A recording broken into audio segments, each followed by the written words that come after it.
What's up, YouTube? Today I'm teaching you how to get refunds on transactions. So basically, how to file bank disputes in USA. Okay. So this is a step-by-step method. Okay. So filing for dispute means intentionally telling the bank that the transaction is either fraudulent or you do not know about it, so they should refund the money back to you. Okay. So I'll be using Wells Fargo in my illustration, but I'm pretty sure this works for other banks as well. Chase, BOA, and other credit union. Okay, so we're proceeding to the first step. Okay, so first log into your bank account, So I'm logging into my Wells Fargo, which I'm using in the illustration. So you just log into your bank account and then click on the account you want to run the dispute on. And then once you are on the account summary, scroll down to the dispute tab. Okay, so you click on the account you want to dispute, scroll down to the dispute tab. All right, that's step 2. So now move to step 3, and yep. So step 3, click on dispute a transaction. Just check your bank.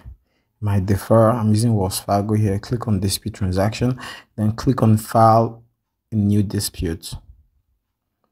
This might be different for every bank, but I'm pretty sure it works for all banks. Okay, same process. Okay, so you can choose any of the transactions you want to dispute. If you want to dispute five transactions, it's not advisable to choose all at the same time. File them one by one, and you can't dispute one particular transaction multiple times. Okay, so know the rules. You do this one at a time. Okay, you don't dispute multiple transactions, and you can't dispute one transaction more than one time. Okay, so 6, for the reason I choose charged more than once. However, if you can't see the option, you can choose I don't recognize this.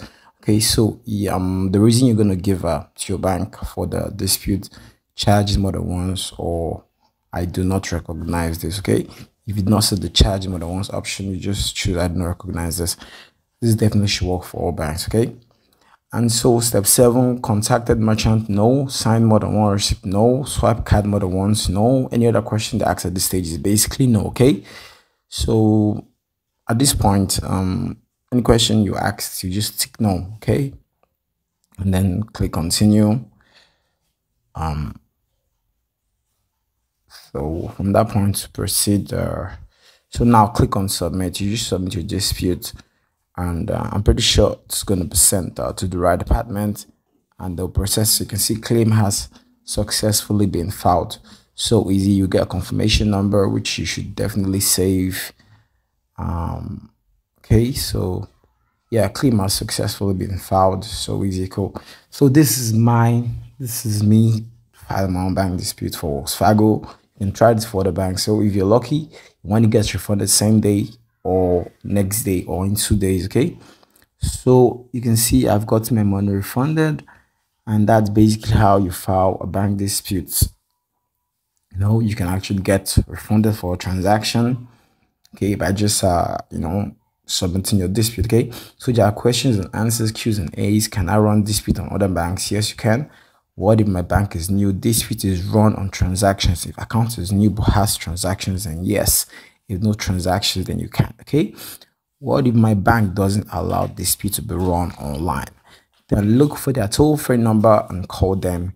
They will ask name, address, SSN, and transaction on the file. No other questions. Some will send code for it to verify. That's all.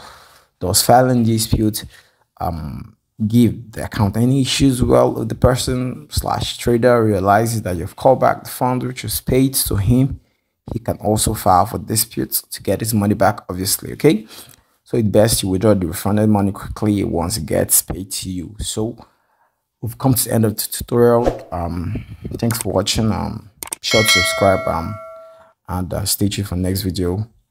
I'm out, guys.